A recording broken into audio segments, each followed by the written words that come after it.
श्री शिवाय नमस्तुभ्यम दोस्तों, स्वागत है आपका आपके अपने चैनल शिव भक्ति मार्ग में। आज की वीडियो में मैं आप लोगों के साथ में कुछ महत्वपूर्ण जानकारियां शेयर करने वाली हूं, जो कि मुख्य तौर पर जुड़ी हुई है सुहागन महिलाओं को लेकर। क्योंकि आप सभी जानते होंगे कुछ ही दिनों के पश्चात श्रावण का पवित्र पावन महीना प्रारंभ होने वाला है और इस माह को अमृत वर्षा का महीना माना जाता है। और शास्त्रों में सावन का जो महीना उसे बहुत ही विशेष बतलाया गया है, क्योंकि हर 30 त्योहार इस महीने से शुरू हो जाते हैं। चतुर्मास का प्रारंभ होता है श्रावण मास से ही।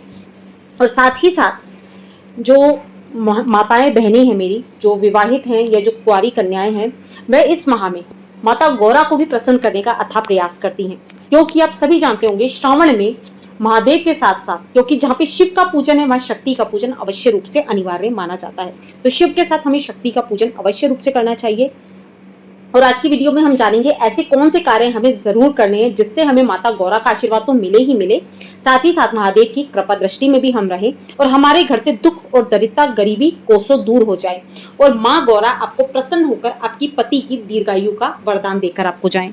तो कौन से ऐसे कार्य हैं, माताओं बहनों को क्या करना है, सारी जानकारी आप लोग के साथ में शेयर करूंगी। परंतु वीडियो पर चलने से पहले यदि चैनल पर पहली बार आ रहे हैं और मेरी आवाज पहली बार सुन रहे हैं तो शिव भक्ति मार्ग को सब्सक्राइब जरूर कर लीजिएगा।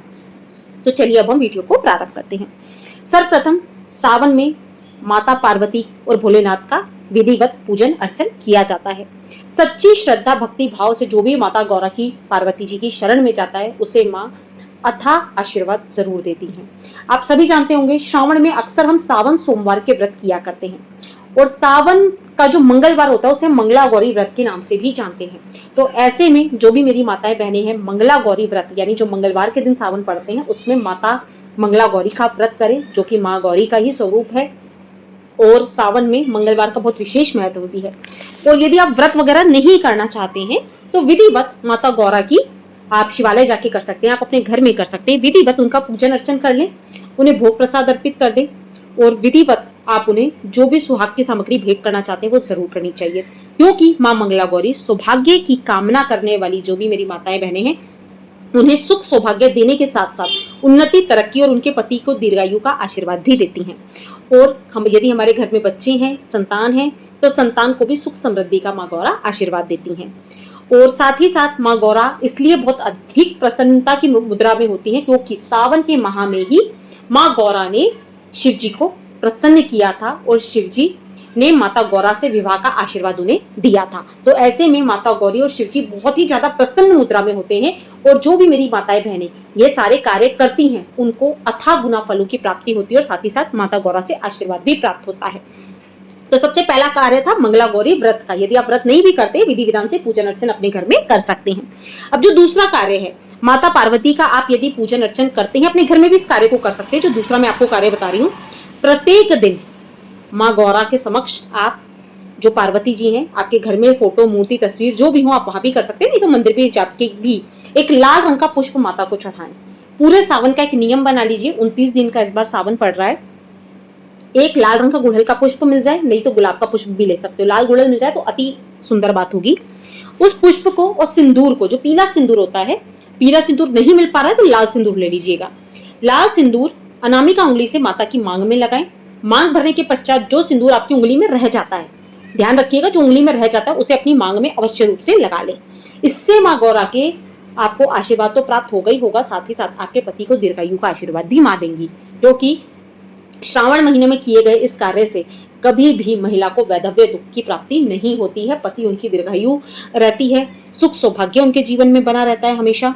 अब जो अगला कार्य है, क्योंकि आप सभी जानते हो सावन को हरियाली का मौसम माना गया है, चारों तरफ हरा हरा होता है और ऐसे में आप हरतालिका तीज, हरियाली तीज के व्रत भी करते हैं। तो हरा रंग माँ गौरा को अत्यधिक प्रिय है, शिव जी को अत्यधिक प्रिय है। तो ऐसे में जो तीसरा कार्य हमें करना है, हरी चूड़ियां सावन का प्रारंभ जैसे ही हो जाए हाथ में, भले ही आप 2 चूड़ी डालकर रखिए परंतु हरी चूड़ियां आपके हाथ में होनी चाहिए। हाँ, आप जॉब वगैरह में हैं तो आप विशेष रूप से सोमवार या मंगलवार के दिन पहन सकते हैं। परंतु यदि आप चाहते हैं कि हाँ मैं चूड़ियां पहन के रख सकती हूँ तो 2 चूड़ी आपके हाथ में अवश्य रूप से होनी चाहिए। 2, 4, 6, 12 की संख्या में चूड़ियों को पहनना चाहिए। सम संख्या में, कभी भी विषम संख्या में चूड़ी धारण नहीं की जाती। तो हरे रंग की चूड़ियां पहने, हरे रंग की चूड़ियों का दान करें। इससे पति की दीर्घायु तो होगी ही होगी, साथ ही साथ सदा सौभाग्यवती का आशीर्वाद भी माँ गौरा से आपको प्राप्त होगा। अगला जो कार्य है, सुहागन महिला का गला सावन के माह में कहा जाता है कभी भी खाली नहीं होना चाहिए। आप भले गले में चैन धारण कर लीजिए, यदि आप जॉब वगैरह में, तो बहुत सुंदर सुंदर आजकल तो मंगलसूत्र मार्केट में देखने को मिल गए हैं। तो पूरा श्रावण के महीना आप मंगलसूत्र जरूर धारण करके रखें। यदि आप जॉब फील्ड में भी हैं या कुछ भी ऐसा कार्य में हैं आप, परंतु आजकल मार्केट में बहुत सुंदर आपको मिल जाते हैं मंगलसूत्र वगैरह, तो आप वो जरूर धारण करिए। और यदि मंगलसूत्र आपका टूटा हुआ है, खंडित हो रखा है, तो उसे आप पहले से सावन के पहले पहले ठीक करा लें। इसीलिए ये जो वीडियो है ना, मैं आप लोग के लिए सबसे पहले बना रही हूँ। तो ये भी बात हो गई। अब जो चौथा कार्य है जिसमें आपको ध्यान रखना है, काले रंग का पूरे सावन माह में प्रयोग नहीं किया जाता है, तो इस बात का ध्यान रखिएगा। आप हरा रंग धारण कर लीजिए, लाल, पीला, गुलाबी या केसरिया या हल्का गुलाबी रंग होता है जिसे हम बेबी पिंक कलर कहते हैं, उस कलर को आप धारण करें। काले रंग का विशेष काला या भूरा धारण नहीं किया जाता है श्रावण मास में, इस बात का आप विशेष रूप से ध्यान रखिएगा। अब जो अगला कार्य मैंने आपके साथ पहले भी शेयर करा, वो है सिंदूर। आपकी मांग हमेशा सावन माह में भरी हुई ही होनी चाहिए। भले ही आप जॉब पे जाते हैं, हल्की सी मांग भरे, परंतु सिंदूर अवश्य रूप से आपकी मांग के अंदर लगा होना चाहिए। श्रावण में मांग को खाली रखना अशुभ मतलाया गया है, क्योंकि कहा जाता है सिंदूर को खरीदना, उससे बांटना, उसका दान करना, क्योंकि कहते हैं ना हमेशा जिस चीज का दान किया जाता है वो अथाह गुना हमारे जीवन में बढ़ती है। तो ऐसे में सिंदूर का आपको विशेष रूप से दान भी करना चाहिए। खरीद कर माता गौरा को जरूर चढ़ाए। मैं तो बोलती हूँ प्रत्येक सोमवार या मंगलवार का एक नियम बना ले, सावन में जो भी सोमवार या मंगलवार पड़ते हैं उसमें एक छोटी सी सिंदूरदानी माँ गौरा को आप अवश्य रूप से अर्पित आपको करना ही चाहिए। इससे आपके जीवन में कभी भी दुख दरिद्रता नहीं आएगी, आपके पति की जीवन खुशहाल रहेगा, आपकी मांग सदा खुशियों से भरी हुई ही रहेगी। अब जो अगला कार्य है वो है सावन में जो विशेष दिन माने जाते हैं, जैसे कि शिवरात्रि हो गई, सावन का प्रदोष हो गया, सावन का सोमवार हो गया, मंगलवार हो गया। इस दिन हमारी माताओं बहनों को 16 श्रृंगार जरूर करना चाहिए। 16 श्रृंगार का अर्थ ये नहीं है कि आप बिल्कुल दुल्हन जैसे ही तैयार होंगे। हाँ, विशेष वार तिथियों में तैयार हुई है, परंतु जब ये जो विशेष तिथियां होती हैं उसमें पायल बिछिया आप जरूर धारण करें, क्योंकि कहा जाता है पायल के घुंघरू जिस तरह से खन खन की आवाज करते हैं वह माता गौरा के साथ साथ माता पार्वती को भी आकर्षित करते हैं। उसकी आवाज से माता लक्ष्मी का भी आपको आशीर्वाद प्रदान होता है और आपके घर में उस आवाज से सुख समृद्धि भी आती है। यदि घर में दरिद्रता चल रही है तो पायल जरूर धारण करें जिसमें बहुत अच्छे घुंघरूओं की आवाज आती हो, और बिछिया जरूर पहननी चाहिए। चांदी आपके मन को शीतलता और शांति भी प्रदान करता है। तो यदि आपके पति से आपकी थोड़ी बहुत अनबन रहती है तो एक सुंदर सी पायल बजने वाली जरूर धारण करें, जिससे खनखन की आवाज आपके पूरे घर में फैले।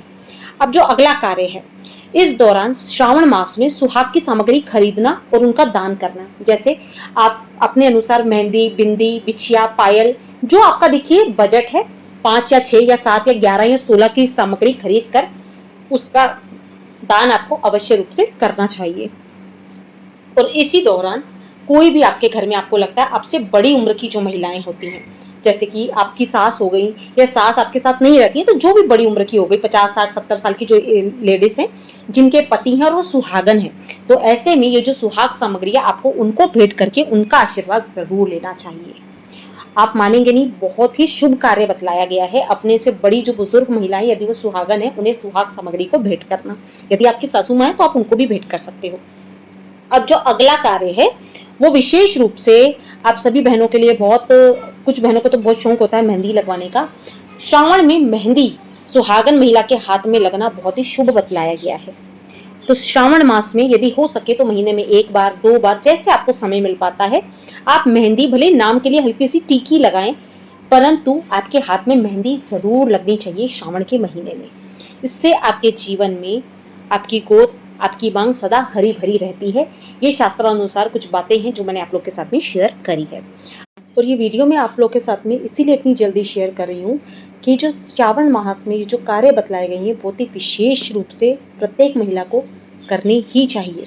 तो अगर वीडियो थोड़ा सा भी आपके लिए इन्फॉर्मेटिव रहा हो, जानकारी अच्छी लगी हो, क्योंकि जानकारी साधारण जरूर है परंतु सुहागन महिला के लिए बहुत ही ज़्यादा महत्वपूर्ण है, तो आप भी, जो भी आपकी बहनें हों, माताएं हों, उनके साथ में इस जानकारी को अवश्य रूप से शेयर करिएगा और वीडियो को लाइक करने के साथ साथ चैनल को सब्सक्राइब जरूर कर दीजिएगा।